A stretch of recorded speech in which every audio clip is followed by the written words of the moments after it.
we go. So what I'm going to do first, before we jump into tonight, which is chapter 4 and 5, I'm going to do a little recap of where we are so far. So for those of you who might have missed last week or the week before, John, the last living disciple of Jesus, is trapped, imprisoned by Roman Emperor Domitian on the Isle of Patmos in the year 95. He will only be there for 1 year before Domitian is killed and Emperor Nerva lets him off of the island. So during that 1 year block of time is when Jesus visits John, and Jesus has 7 angels come along with him. In chapter 1, Jesus reveals a lot of things about himself. He shows up as a mighty angel. He's got 1 foot on the land, 1 foot in the sea. He makes a vow to God the Father, and then he has an open scroll in his hand, and then between him and the 7 angels, he dictates letters that need to go out to 7 churches. And so those are the things that have happened thus far. We went over the 7 church letters last week and how they apply to all of us. So tonight, I'm going to go ahead and read chapter 4 and chapter 5. Just read them straight through, and then we're going to just discuss some questions. This is going to be a very simple, concise night. Another one that's going to be Revelation, very easy to understand. So imagine John, he's on the island. Jesus is there. The 7 angels are there. I feel like my mic is too close. And he's worshiping God on the Lord's day. And then Revelation 4, 1 through 11, this is going to be New Living Translation. Then as I looked, I saw a door standing open in the heavens, and the same voice that I heard before spoke to me like a trumpet blast. The voice said, "Come up here, and I will show you what must happen after this." And instantly I was in the Spirit, and I saw a throne in heaven, and someone sitting on it. The one sitting on the throne was as brilliant as gemstones, like jasper and carnelian. And the glow of an emerald circled his throne like a rainbow. 24 thrones surrounded him, and 24 elders sat on them.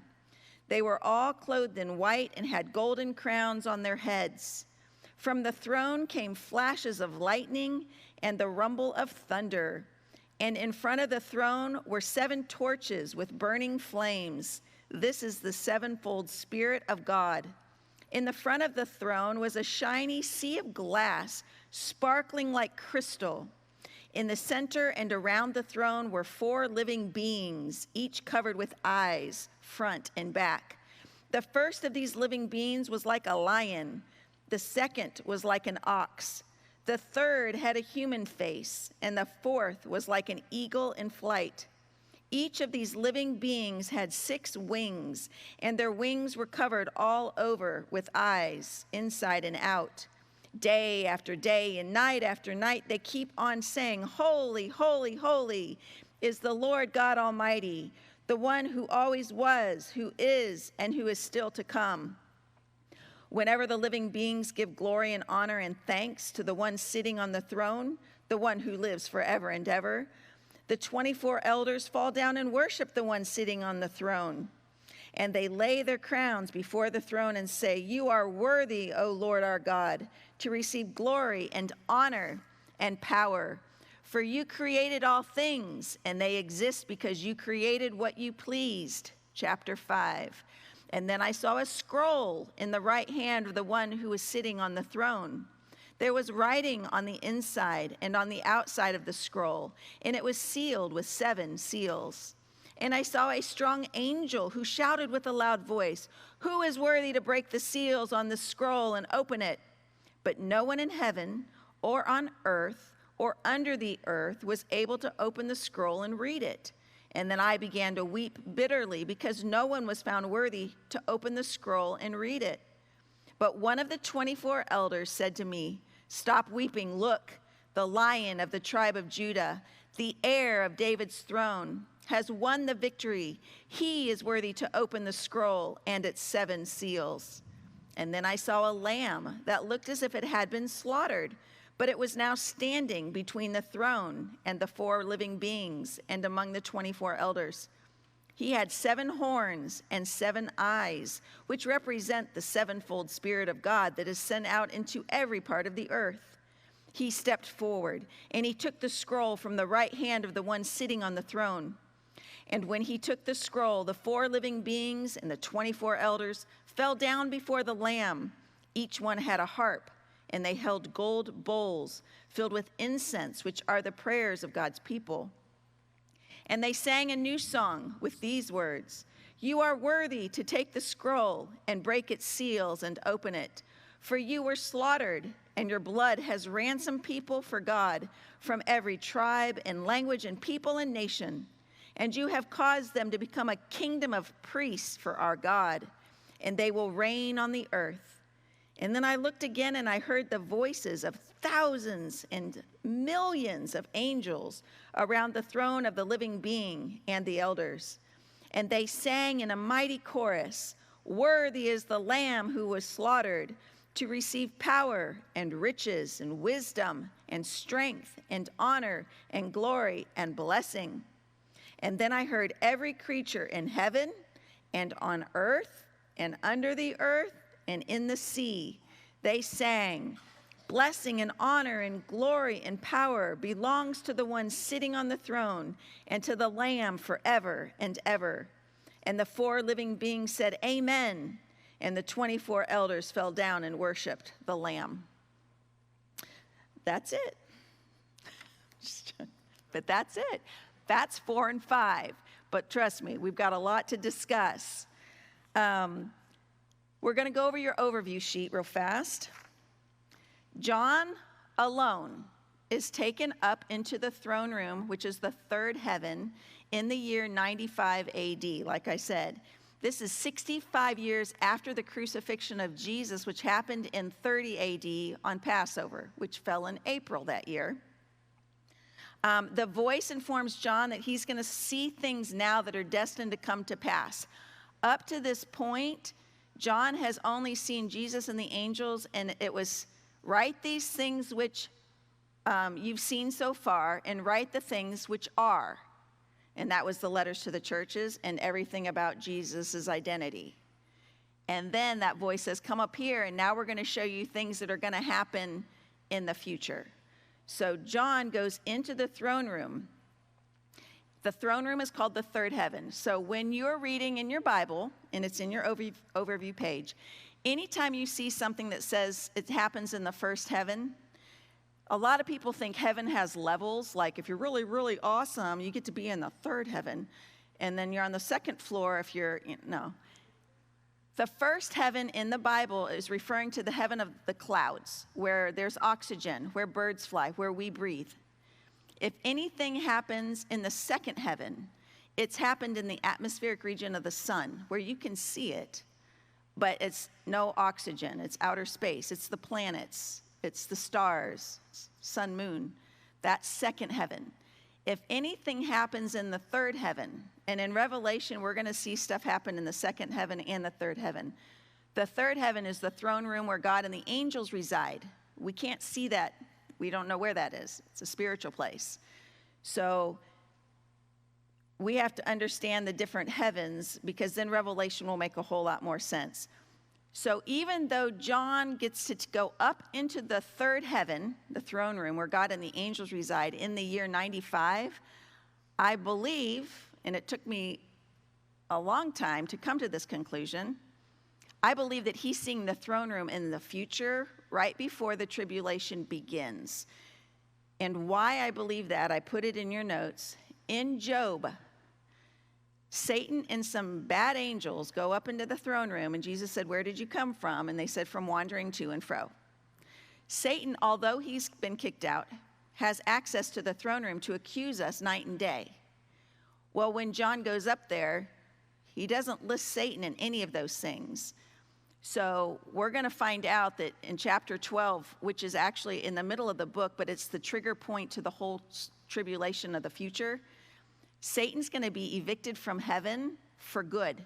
Like he's not even allowed to go back up there and accuse anybody. He's not allowed up there. When this battle takes place between him, the bad angels, and Michael and the good angels, he loses all privileges to even step foot up there.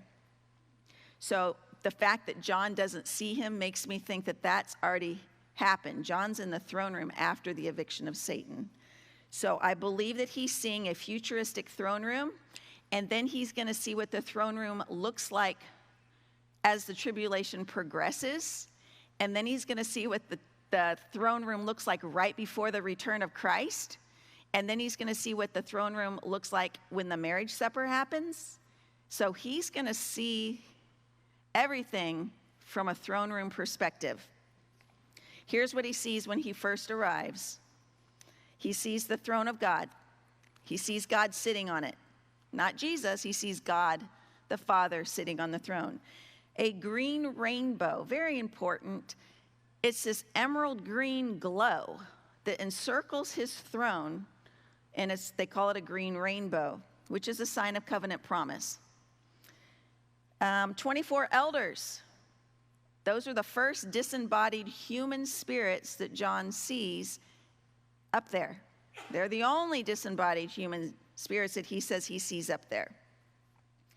And they're singing because Christ has redeemed them. Of all the people that could have been redeemed and brought up and be sat on those 24 thrones, these 24 were redeemed, and they're praising him for that. 7 lamps are burning. They represent the Holy Spirit of God, who has 7 energies or 7 operations. A floor that's made of crystal clear glass is a very expanse, like as far as you can see is this glass crystal floor. 4 angels. They're called living creatures, living beings. Some translations call them beasts. They're angels, and we'll discuss that. But remember that one of them has the face of an eagle and flies like an eagle, but they talk like humans because this eagle is worshiping. Holy, holy, holy. They're worshiping God. He sees a scroll that's in the right hand of God the Father that's sealed with 7 seals. He sees a mighty angel that asks, who's worthy to open it? And then nobody's worthy to open it. Then he sees Christ show up as a slaughtered lamb, but he's standing. He's got 7 horns, 7 eyes that represent the Holy Spirit, the 7 energies or operations that is sent out into the world. He sees golden bowls that have prayers of Christians in it. And he sees harps. The 24 elders are holding harps. And then he sees an innumerable host of angels. What he does not see, and you can read it again, he does not see any Christian people that have died before his throne room visit. He sees no disembodied human spirits other than the 24 elders, which begs the question, when Christians die, and we've all been taught we go straight up to heaven, why is John not seeing any of them? Where are they? They should be in the throne room worshiping. Where are they? Shh, anybody that's been in my class, don't ruin it for everybody. We will answer that question later. He did not see the raptured church. If John goes up to the throne room and he's seeing a futuristic throne room right before the tribulation happens, pre-tribulation rapture teachers teach us that the church that gets raptured before the tribulation starts should be up there. John doesn't see them. Otherwise, he would have said, I see millions and millions of people. He just said, I saw thousands and millions of angels. And angels are not disembodied human spirits. Angels are actually angels. So that begs the question, when does the rapture happen? We will get into that later. And then, like I said, he doesn't see Satan, which means Satan's already been evicted from ever going back up there again. So this is right before the tribulation happens. So that's all for this week. So for those of you who are like, okay, I just want to keep it simple, that was simple, my brain can't take any more, then I guess you can leave. Or you can just stop the video. But what I want to do now is spend the rest of class going over the most commonly asked questions that I get when I teach this. And so I will tell you which question in your questionnaire to go to. And if you have a pen and something hard to write on, you can fill in the answers. And like I said, by the end of 12 weeks, we should have every single one of these have writing on them. All right, go to question 35 on your Q&A. Go back to question 35. The question is, the word rapture is not in the Bible. Why are you teaching it? All right, so here's what I'm going to ask you to do. Only write down at first what I tell you to write down, and then feel free to make notes all over the place on the other side of your paper. Write down some references for me. These are going to be the key references that you're going to want to write down for future. Under question 35 of your Q&A, write 1 Thessalonians. You can just put THESS. 1 Thessalonians 4, 16 and 17. 1 Corinthians chapter 15, verse 52. You can do a semicolon.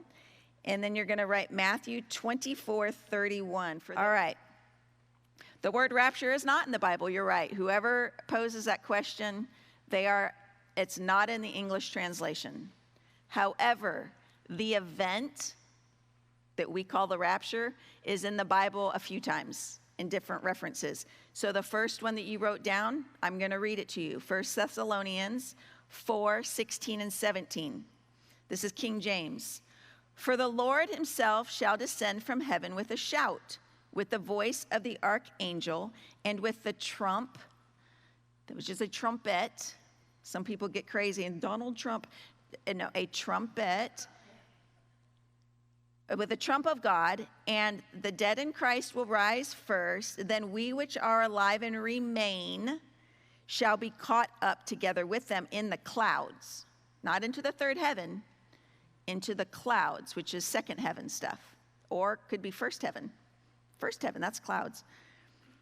We're going to be caught up together with them in the clouds to meet the Lord in the air, and so shall we ever be with the Lord. All right, that's the event, but the word caught up was used instead of rapture. So what I do is I look up words in the lexicons off of blueletterbible.org, and when I looked up caught up in the Vine's expository, the Greek word's harpazo, but listen to the definition.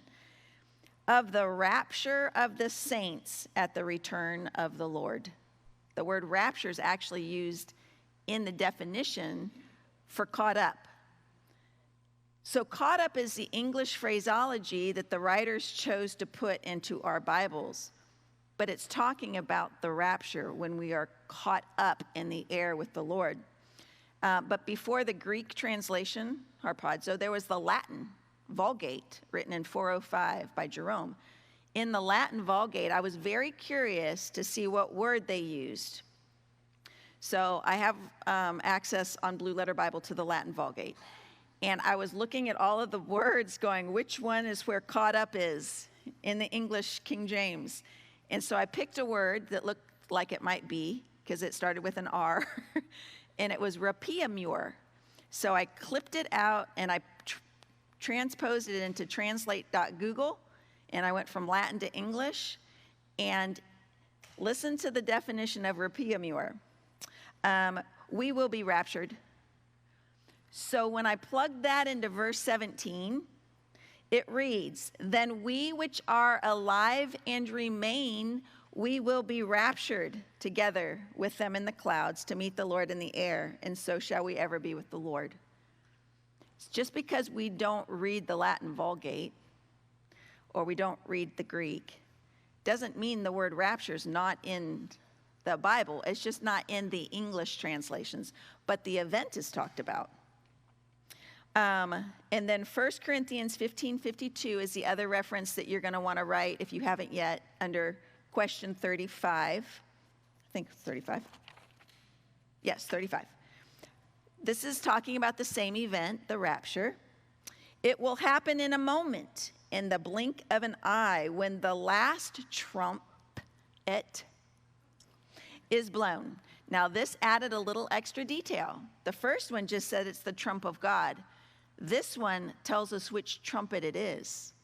It's the last one, Well, how many trumpets blow during the tribulation? 7.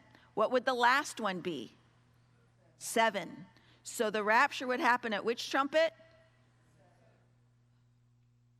Okay. After which no other trumpets blow? Okay. For when that trumpet sounds, those who have died will be raised to live forever. That's your dead in Christ that was talked about in 1 Thessalonians. And we who are living shall be transformed. So they've added a little extra detail to 1 Thessalonians. We're not going to go up in this. We're going to be transformed into a spiritual being that is conducive to live in a spiritual heaven. All right, so when I looked up trumpet in 1 Corinthians 15:52, the word trumpet, the last trumpet, the Greek word is salpix. Don't need to know any of that, but listen to the definition of the trumpet. Of the act of the Lord in raising from the dead the saints who have fallen asleep, which means died, and changing the bodies of those who are living at the rapture of all to meet him in the air. So the word rapture is used in the definition for trumpet.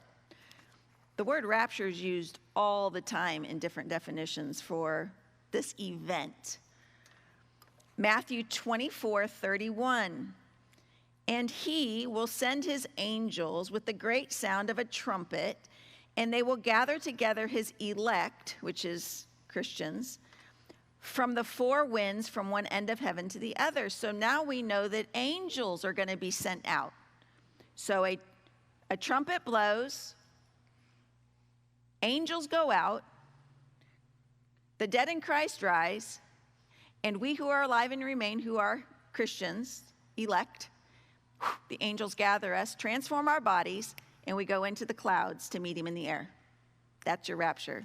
Talk about 3 times, 3 different books of the Bible. That's why we teach it. All right. The second question that I'm going to address on your papers, on your questionnaires, is question 14.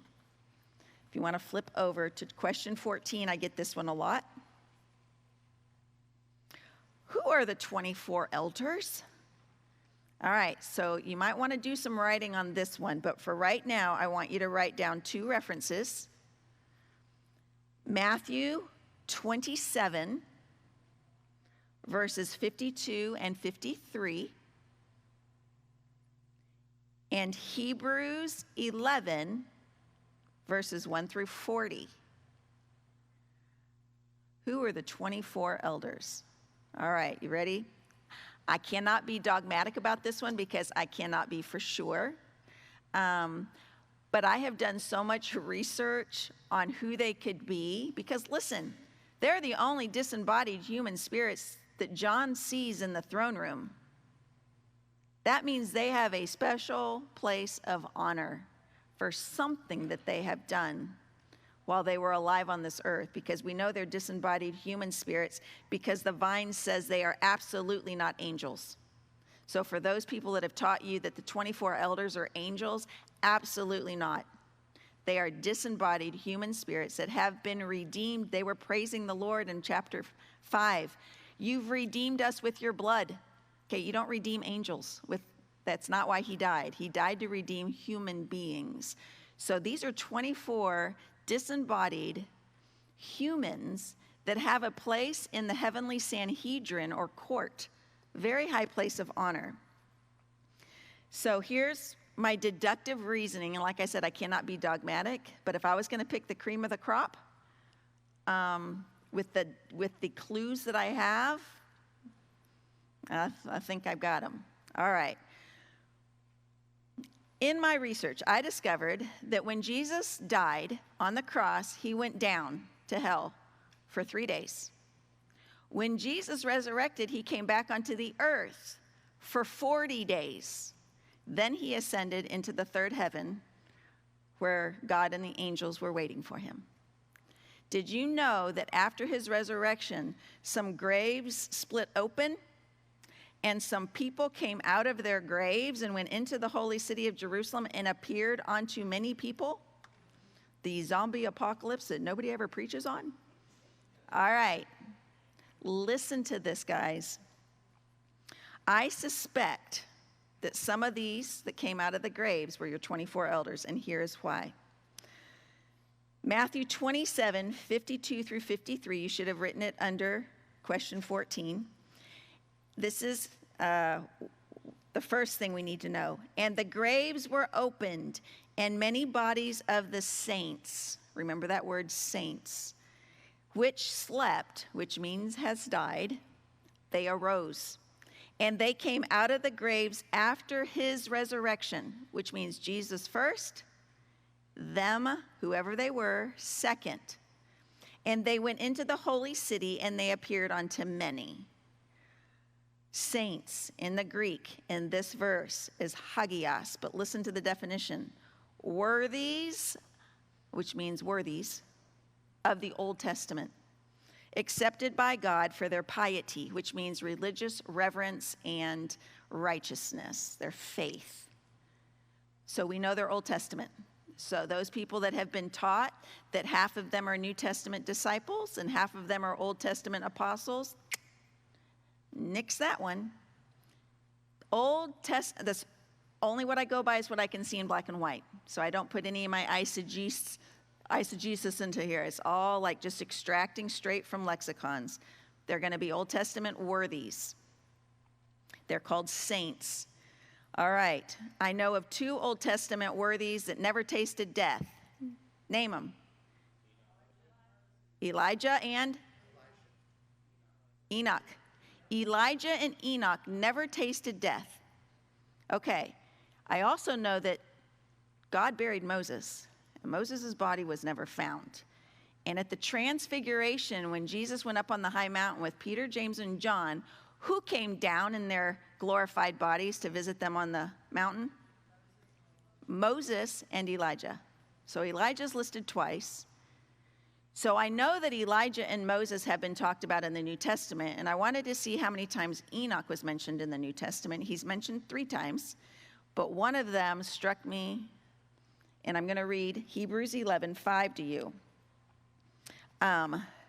Before I do that, these people that came out of their graves, if by chance 3 of them are already up there, and there's 24 elders, how many does that leave left? 21.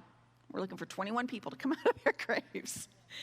When I was researching, I found a place and a definition that said the Jews believe that those people that came out of their graves ascended into the 3rd heaven when Jesus did. I can't necessarily prove that, but that's what they believe happened. That would make complete sense because they're the only people up there, and they're on 24 thrones, and they're there when John goes up. Whether he's seen the future or not, they're there, 24 of them. So we're looking for the names of 24 Old Testament worthies. When I read Hebrews 11:5, trying to find stuff about Enoch, it said, by faith Enoch was translated that he should not see death, and he was not found because God had translated him. For before his translation, he had this testimony, that he pleased God. Translated means taken from one place to the other. He was taken to the 3rd heaven. So when I started reading all of Hebrews in its entirety, do you know what that whole section is called? The heroes of the faith.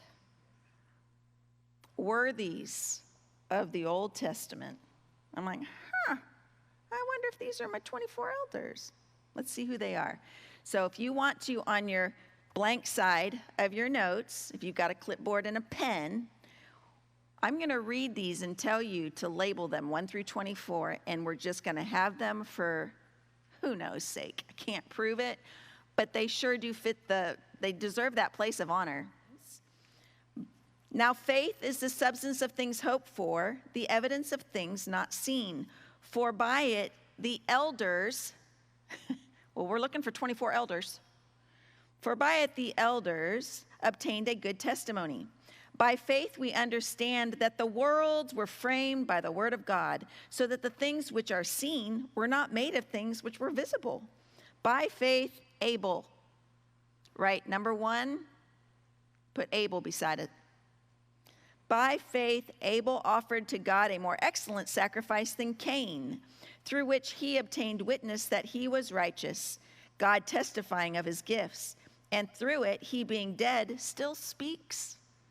We're still know Abel's story to this day, even though he's dead long ago, because what he did was so valuable and worthy that it made it into the book, the Bible. All right, verse 5. By faith, Enoch, right, 2, Enoch. He was taken away so that he did not see death, and he was not found because God had taken him. For before he was taken, he had this testimony, that he pleased God. But without faith it is impossible to please him. For he who comes to God must believe that he is, and that he is a rewarder of those who diligently seek him. By faith, Noah, right, 3, Noah. Noah, being divinely warned of things not yet seen, moved with godly fear, prepared an ark for the saving of his household, by which he condemned the world and became heir of the righteousness which is according to faith. By faith, Abraham, right, 4, Abraham. Abraham obeyed when he was called to go out to the place which he would receive as an inheritance. And he went out, not knowing where he was going. By faith, he dwelt in the land of promise, as in a foreign country, dwelling in tents with Isaac and Jacob, the heirs with him of the same promise. For he waited for a city which has foundations, whose builder and maker is God. By faith, Sarah. Ooh, some men are going to be like, Well, I'm just reading you the names. By faith, Sarah, number 5. Sarah herself also received strength to conceive seed, and she bore a child when she was past the age, because she judged him faithful who had promised. Therefore, from one man, and him as good as dead, were born as many as the stars of the sky in multitude, innumerable as the sand which is by the seashore. These all died in faith. All of these people, they died in faith, not having received the promises, but having seen them afar off, were assured of them, embraced them, and confessed that they were strangers and pilgrims on the earth. For those who say such things declare plainly that they seek a homeland. And truly, if they had called to mind that country from which they had come out, they would have had opportunity to return. But now they desire a better, that is, a heavenly country. Therefore, God is not ashamed to be called their God, for he has prepared a city for them. By faith, Abraham, which we've already listed, we're going to hear a whole lot about him. By faith, Abraham, when he was tested, offered up Isaac, and he who had received the promises, he offered up his only begotten son, of whom it was said, "In Isaac your seed shall be called," concluding that God was able to raise him up, even from the dead, from which he also received him in a figurative sense. By faith, Isaac, right, number 6. 6. Isaac. By faith, Isaac blessed Jacob and Esau concerning things to come. By faith, Jacob, right, number 7, Jacob. When he was dying, blessed each of the sons of Joseph, and worshiped, leaning on the top of his staff. By faith, Joseph, right, number 8, Joseph. When he was dying, made mention of the departure of the children of Israel, and gave instructions concerning his bones. By faith, Moses, right, 9, Moses. When he was born, Moses was hidden 3 months by his parents because they saw that he was a beautiful child, and they were not afraid of the king's command. By faith, Moses, when he became of age, he refused to be called the son of Pharaoh's daughter, choosing rather to suffer affliction with the people of God than to enjoy the passing pleasures of sin, esteeming the reproach of Christ greater riches than the treasures of Egypt, for he looked to the reward. By faith, he forsook Egypt, not fearing the wrath of the king, for he endured as seeing him who is invisible. By faith he kept the Passover and the sprinkling of the blood, lest he who destroyed the firstborn should touch them. By faith they passed through the Red Sea as by dry land, whereas the Egyptians, attempting to do so, were drowned. By faith the walls of Jericho fell down after they were encircled for 7 days. Okay, so that was a whole lot about Moses. We're getting ready for the next one. By faith the harlot Rahab, write 10, Rahab did not perish with those who did not believe, when she had received the spies with peace. And what more shall I say? For time would fail me to tell of number 11, Gideon. Number 12, Barak, B-A-R-A-K. Number 13, Samson. Number 14, I'll spell it for you, Jephthah, Jephthah,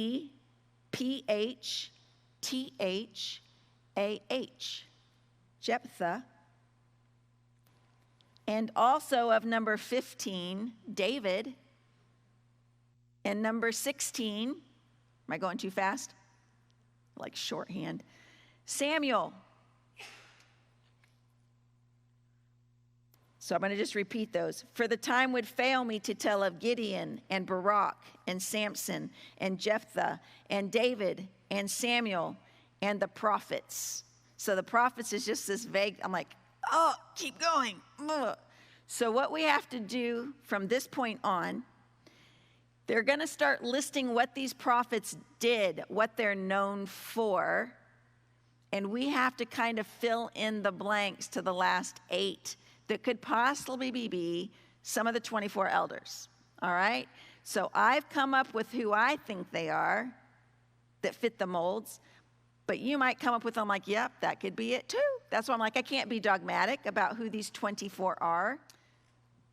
And the prophets who through faith subdued kingdoms, worked righteousness, obtained promises, and stopped the mouth of lions. Daniel. So, right, 17, possibly Daniel. He deserves to be up there. Quench the violence of fire, possibly Elijah. He fits a couple of things, but I think Elijah is already up there. So, thinking he's one of them. Escaped the edge of the sword, out of weakness were made strong, became valiant in battle, turned to flight the armies of the aliens. Joshua. Number 19, possibly Joshua. Women received their dead raised to life again, possibly Elisha. There was a couple prophets that did that. Others were tortured, not accepting deliverance that they might obtain a better resurrection, possibly Zechariah. Lots of them were tortured. Zechariah was stoned. Still others had trial of mockings and scourgings, yes, of chains and imprisonment, possibly Ezekiel. Nobody really knows how Ezekiel died. But he deserves to be an elder, so I just kind of put him in there. They were stoned, possibly Jeremiah. He was stoned. Stephen's New Testament, so it's not going to be Stephen. It's going to be an Old Testament worthy. And they were sawn in two. Does anybody know which prophet was sawn in half? Isaiah. By Manasseh. 24, Isaiah. But then it lists a bunch of other things that these prophets did. So like I said, I can't be dogmatic about these 8. I just picked ones that fit, that were very famous for their witness. They were slain with the sword. They wandered about in sheepskin and goatskin, being destitute, afflicted, tormented, of whom the world was not worthy. They wandered in deserts and mountains, dens and caves of the earth. And all of these prophets, having obtained a good testimony through faith, did not receive the promise, God having provided something better for us, that they should not be made perfect apart from us. We roll straight into Hebrews 12. And it says, therefore we also, since we are surrounded by so great a cloud of witnesses, let us lay aside every weight and the sin which so easily ensnares us, and let us run with endurance the race that is set before us. All right, when I looked up the great cloud of witnesses, here's what it stated in the Vine's expository. A cloud of witnesses, here of those mentioned in chapter 11. Those whose lives and actions testified to the worth and effort of faith, and whose faith received witness in the scriptures. So like I said earlier, I'm not going to be dogmatic about the 24 elders mentioned in Hebrews 11, but they definitely deserve to be honored. They all have a story that made it into the scriptures. But now we know who the great cloud of witnesses is. It's not grandma and grandpa up there watching everything you're doing, which really freaks me out. I'm glad it's not grandma and grandpa. We have great examples, a great cloud of people that went before us, whose stories that made the scriptures, set a bar so high for us so that we could run this race with endurance. If they can do it, we can do it. So that's what it's talking about. I believe, and this is just my belief, and you can be like, no, don't think so, that's the 24 elders that John sees in the throne room are the Old Testament worthies listed in Hebrews 11. All right.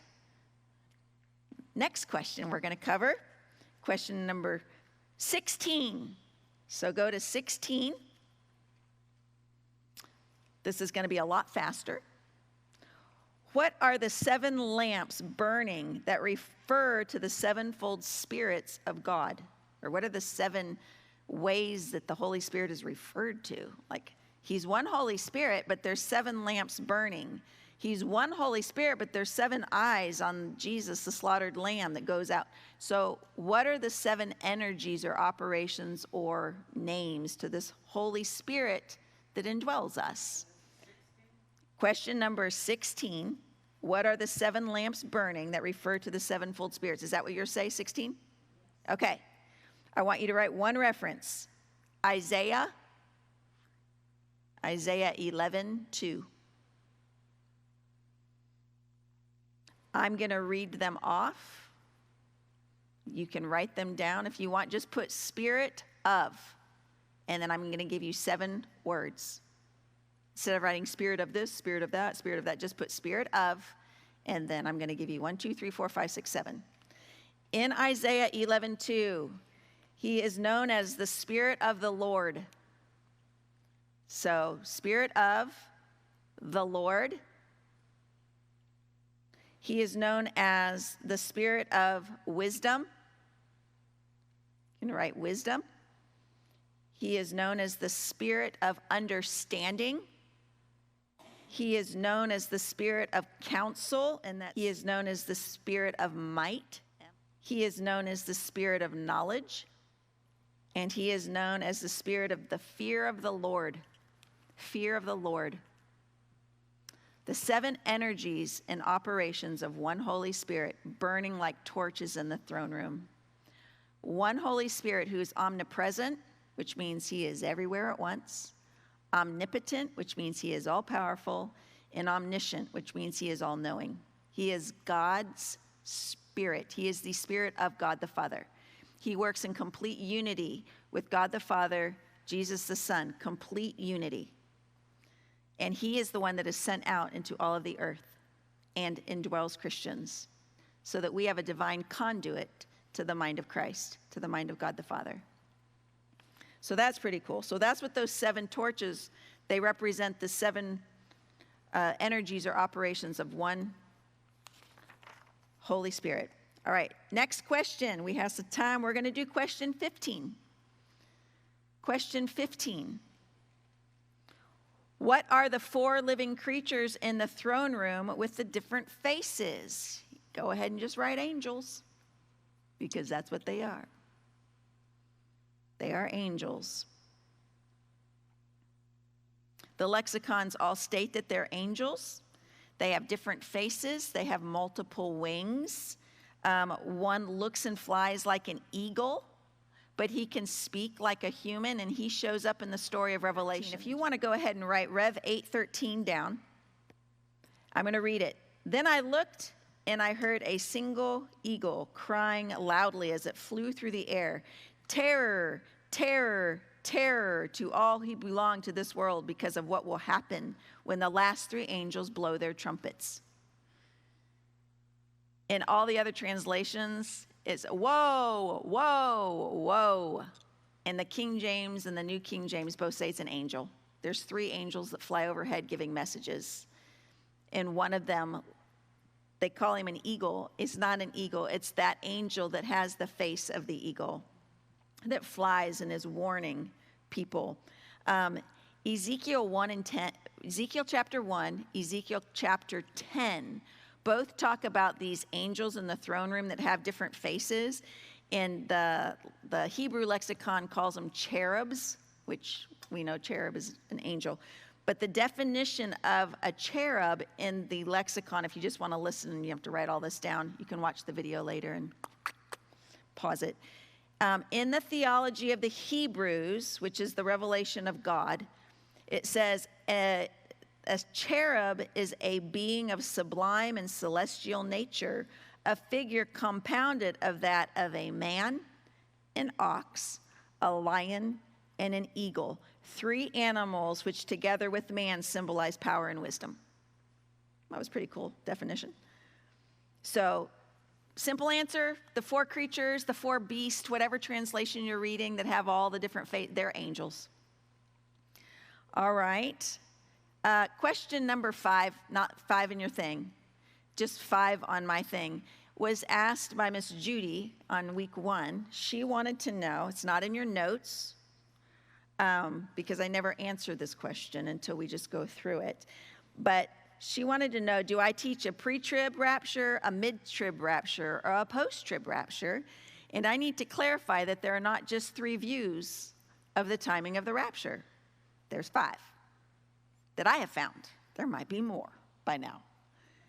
So on a blank side of your paper, if you want to write 1, 2, 3, 4, and 5, I'm going to go over very quickly the 5 views that people teach on for the timing of the rapture. Number 1 is called preterist. There's partial preterism and there's full preterism. Preterists believe that Revelation's a history book. Already happened. Happened back in AD 70 when Jerusalem was destroyed by the Romans. That's when Revelation played out. So what we are reading is a history book. Partial preterism believes that most all of Revelation is done. They're just waiting on a few things. But they change all the time. But that's preterism. Then you have pre-trib. We're just going to shorten it. Pre-trib rapture. Now, most of you that have been through Revelation know what pre-trib rapture means. Most people believe that the tribulation has a beginning and an ending.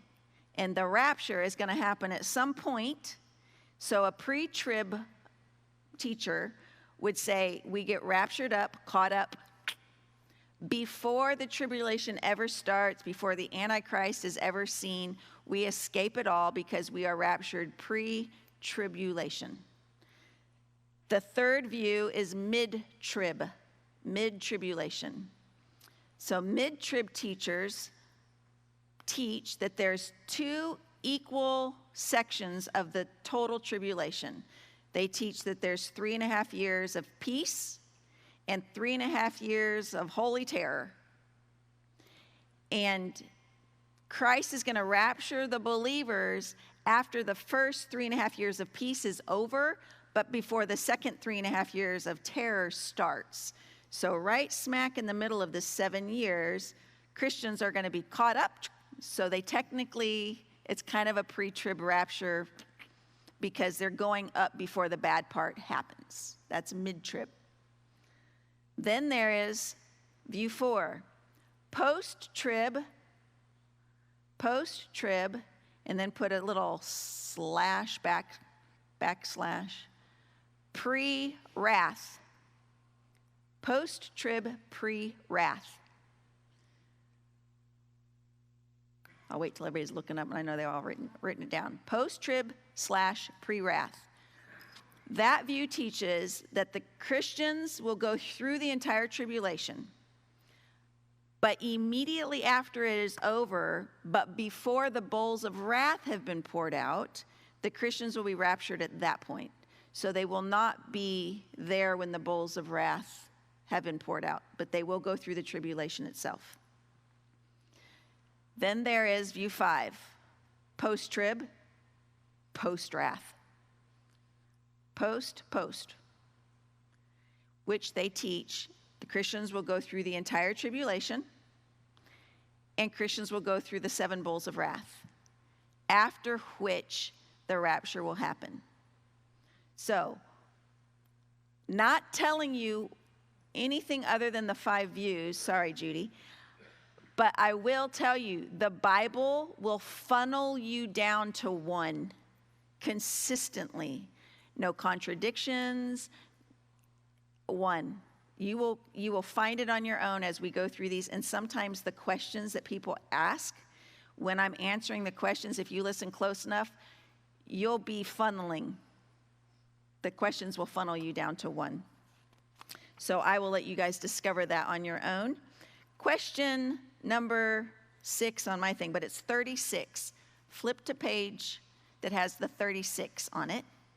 We've only got 2 more. The word church is not mentioned after chapter 4. Does this mean the church will not go through the tribulation? How many of you guys have ever heard that one? Raise your hand if you've ever heard that one. Okay, quite a few of you. Okay, I get that question after I do chapter 4. I'm just going to sit here like this while she answers. Chapter 4 is when John goes into the throne room and he starts to see stuff up there. Well, chapter 2 and 3 was the 7 letters to the churches. And the church of Ephesus, Smyrna, Pergamos, Thyatira, Sardis, Philadelphia, Laodicea, the church of, and then it lists the town or the city that church is from. And then after chapter 3, technically, the church isn't mentioned. So that means the church isn't in the story, right? Okay, so that's my question. Guys, is the church a building or is the church the people? He was addressing the people, not the building. When he said the church of Thyatira, he was addressing the people that are in that building meeting together to worship the Lord. If you want to write very small under question 36, and I'm talking small because I'm going to give you about 10 words to write, I want you to write the word saints, comma, servants,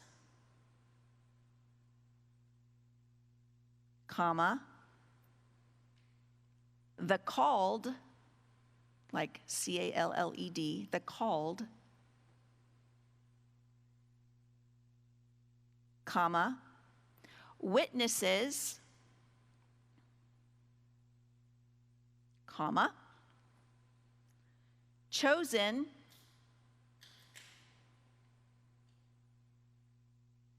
comma, faithful ones,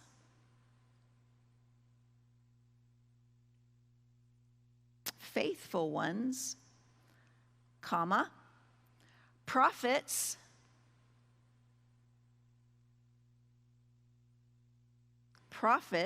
comma, martyrs, M-A-R-T-Y-R-S,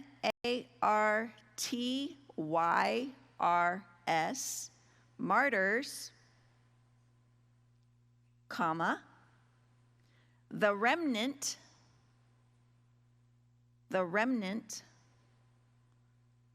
comma, the elect, comma, and this is a long one, the people who fear his name. the people who fear his name. And when you're all done writing, everybody look up here so I know everybody's done. I'm going to read them real quick. Saints, servants, the called, witnesses, chosen, faithful ones, prophets, martyrs, the remnant, the elect, the people that fear his name, collectively, they are addressed over 30 times after chapter 3. The church is made up of people. Christ followers are called all those words that I just gave you. And we can just take that for what it says. Their usual rebuttal when I tell them this is that, wait. But in chapter 4, when the voice said, come up here to John, that was the timing of the rapture, is when the voice said, come up here, and then everybody goes at that point. That is what is called inference. You had to infer that into that scripture because that is not at all. It didn't say anything about being caught up. It didn't say anything about sending the angels to gather the elect from the four corners. It said, John, come up here.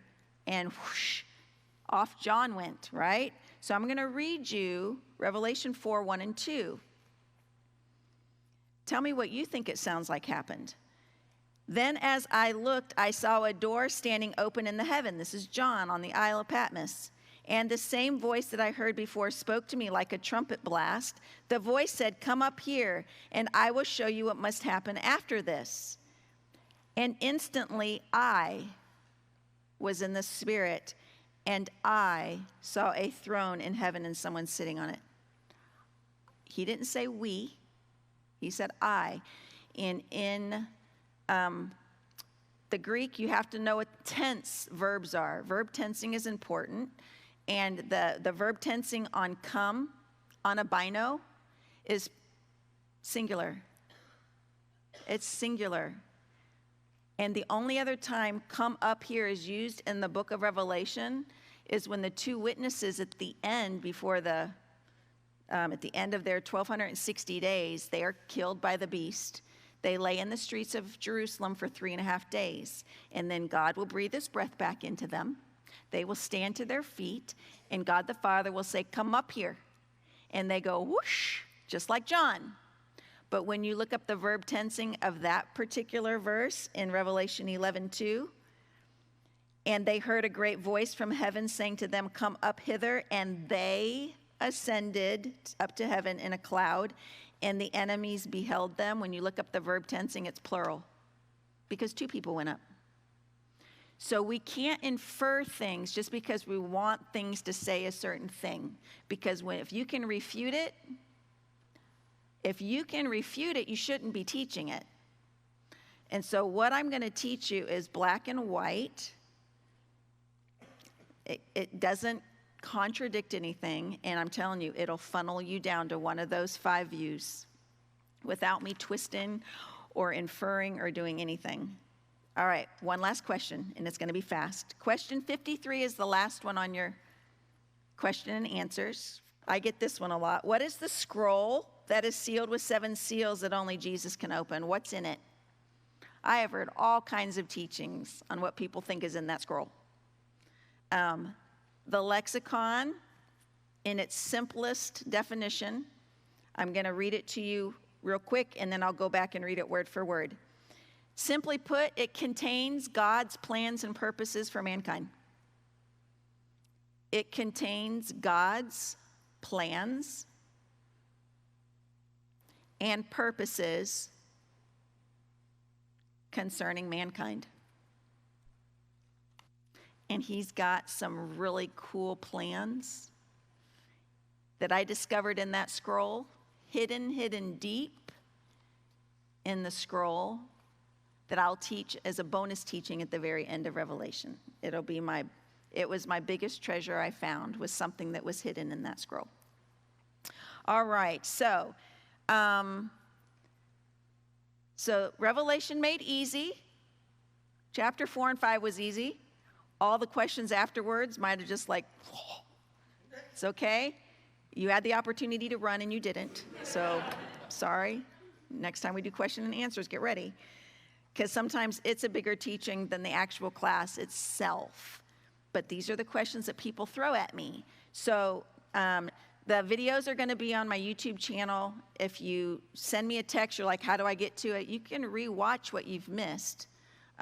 So no problem on that one. I should have it up tomorrow if the recording worked. Yeah, last week it didn't. So if you ever watch part 2, I'm in my kitchen.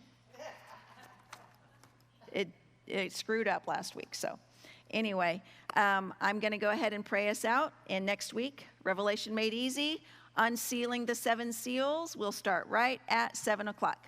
Dear Heavenly Father, thank you so much for class tonight. Lord, I want to pray for safety as everybody travels home. Pray blessings over Pastor Shannon and Amanda as they're home celebrating the last day of school with their son. And Lord, I just want to pray that you will be glorified through this class. In your precious name I pray, amen. Y'all are free to go.